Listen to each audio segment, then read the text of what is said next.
BRS విలీనం అంటూ దృష్టాచారం కేటీఆర్.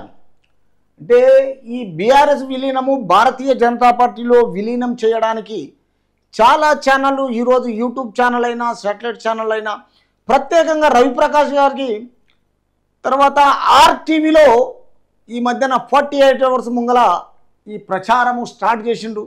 తర్వాత ఇవందరూ రాష్ట్ర పరంగా స్టేట్ పరంగా మొత్తం చూస్తున్నారు. తర్వాత మరి అది నిజమా అబద్ధమా తిరిగి చూస్తే ఇది నిజమో అబద్ధమా తిరిగి BRS party working president KTR గిని అంటున్నారు. ఇది బీఆర్ఎస్ విలీనం అంటూ ఈ ప్రచారం దుష్ట ప్రచారం చేస్తున్నారు.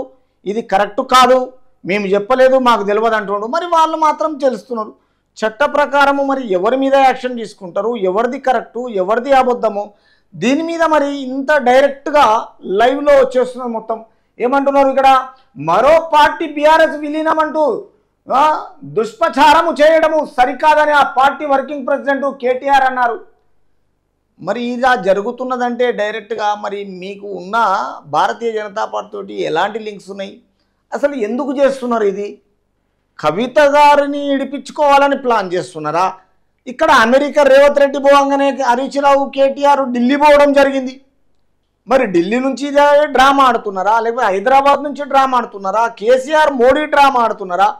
ఈ దుష్ప్రచారాలు మొత్తం చేస్తున్నారు. కాబట్టి ఈ ప్రచారాలకు ఎవరు చనువిచ్చారు, ఎవరు రిలేట్ చేస్తున్నారు, పబ్లిక్కు ఎందుకు మోసం చేయాలనుకుంటున్నారు? అసలు మీరు చేసుకోండి చేయకపోండి మీ ఇష్టము, మీ పార్టీ. కానీ ప్రజలకు మాత్రము ప్రజలు ఇచ్చిన అధికారంలో ఇలాంటివి తెలియకుండా ఈరోజు మొత్తం హల్చల్ అయిపోతున్నది. తర్వాత మళ్ళీ తిరిగి ఇది మాకు తెలియదు, ఈ దుష్ప్రచారము అని కేటీఆర్ చెప్పడం జరుగుతుంది. తర్వాత అలాంటి తప్పుడు ప్రచారం చేస్తున్న వారిపై చట్టపరమైన చర్యలు తీసుకుంటామని బుధవారం ఎక్స్ వేదికగా హెచ్చరించారు. తీసుకోండి, మరి అది నిజమావద్దం అనేది చట్టము తన పని తను చెప్తుంది. మీరు చెప్పింది కాదు, కరెక్ట్ కాదన్నప్పుడు తీసుకోండి చర్యలు. దయచేసి దీని మీద యాక్షన్ తీసుకోండి. మీరు లేదు మీరే డ్రామా ఆడుతున్నారా బయటికి వచ్చేస్తుంది కదా. ఉద్దేశపూర్వకంగా ప్రచారం చేస్తున్న మీడియా సంస్థలు వ్యక్తులు వెంటనే ప్రజలకు వివరణ ఇవ్వాలని, లేదంటే వారిపై చట్టపరంగా చర్యలు తీసుకుంటామని స్పష్టం చేశారు. మరి ప్రజలకు తెలుసా, మీకు తెలుసా, లైవ్లో ఈ హల్చల్ చేసే వాళ్ళకు తెలుసా? మీరు యాక్షన్ తీసుకుంటారా తీసుకోరా? మీ పార్టీ ఓడిపోయినప్పటి నుంచి కన్నా మీకు పార్లమెంటు సీట్లు లేవు, అసెంబ్లీ సీట్లు లేవు. అసెంబ్లీ సీట్లలో వచ్చిన 39 అందరు ఇప్పటిదాకా 10 మంది వెళ్ళిపోయారు. ఆ తిరిగి ఉన్న వాళ్ళు గిన మీ ఫేవరబుల్గా ఉన్నారు కాబట్టి మరి వాళ్ళు గిన అందరూ మీతో పాటు విలీనమవుతారా? ఇది దుష్ప్రచారం చేస్తున్నారా? కానీ ఇది ప్రజలకు మరి ఇక్కడ దుష్ప్రచారం చేస్తున్నట్టుగా అనిపిస్తుంది. మీరేమో మాకు తెలియదు అంటున్నారు. మరి ఏది నమ్మాలి? అంటే ప్రజలకు నమ్మక ద్రోహం చేస్తారా? కాబట్టి ఈ విషయంలో దీన్ని చట్టపరంగా చర్యలు తీసుకుంటా అంటున్నారు ఎవరు? BRS working president KTR. తీసుకోండి. మరి కాంగ్రెస్ బీజేపీ పాలనలో చేనేత కార్మికుల బతుకులు ఛిద్రమవుతున్నాయని కేటీఆర్ ఆరోపించారు. చూసారా? ఇక్కడ బాగా ఆలోచన చేయండి.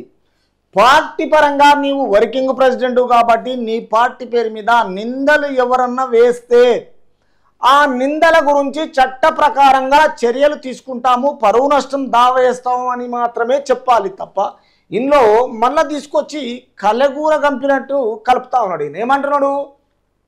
కాంగ్రెస్ బీజేపీ పాలనలో చేనేత కార్మికులు, ఈయన పాలనలో మంచి జరిగిందంట. ఇంకా మిగతా జాతీయ పార్టీ ఏదైతే ఉందో బీజేపీ అండ్ కాంగ్రెస్ పాలనలో చేనేత కార్మికులకు బతుకులు ఛిద్రమవుతున్నాయి. అంటే ఏమవుతున్నాయి? ఛిద్రమవుతున్నాయి అంటే దాని అర్థం తెలుసు కదా. వాళ్ళ అధికారంలో ఉన్నప్పుడే ఛిద్రమైనవి, వీళ్ళ అధికారంలోకి వచ్చినాకనే బ్రహ్మాండంగా కలిసి ప్రశాంతంగా ఉన్నారు. వాళ్ళ పార్టీ విషయం ఇచ్చిపెట్టి వీళ్ళకి జంప్ అయిపోయింది. ఇప్పుడు పార్టీ విషయం మాట్లాడుతూ మళ్ళీ లాస్ట్కి వచ్చేసి చేనేత కార్మికులకి వెళ్ళి వచ్చేసిండు. ఏదన్నా కొంచెం మన మ్యాచ్ కావాలి, ఆ విషయమే మాట్లాడాలి, లేకపోతే ఈ విషయమే మాట్లాడాలి. రెండు ఇలా మిక్స్ చేసి ఫిల్టర్ చేస్తున్నాడు ఆయన. ఎవరు? కల్వకుంట్ల కేటీఆర్. ఆర్థిక ఇబ్బందులు తాళలేక నేతన్నలు ఆత్మహత్యలకు పాల్పడుతున్నా పట్టించుకోవడం లేదని ధ్వజమెత్తారు. మీరు అధికారం ఉన్నప్పుడు ఎంతమంది ఆత్మహత్యలు చేసుకున్నారు, ఎంతమంది చచ్చిపోయినారు, ఎన్ని ఘటనలు చూశారు, ఎన్ని ధర్నా చౌకులు బంద్ చేశారు, ఎన్ని హౌస్ అరెస్టులు చేశారు. ఈరోజు తిరిగి మళ్ళీ ఏదో పార్టీ, ఈరోజు కాంగ్రెస్ పార్టీ మాకు ముఖ్యం కాదు, బీజేపీ ముఖ్యం కాదు, మాకు ప్రజలే ముఖ్యము. కానీ అక్కడ జరిగిన విషయము విశ్లేషణ అనేది ఒకటి ఉండాలి. మీ అధికారంలో ఉన్నప్పుడు మీకు ఈ విధంగా జరిగినాయి, ఇప్పుడు ఇంకో పార్టీని మీరు హేళన చేస్తున్నారు.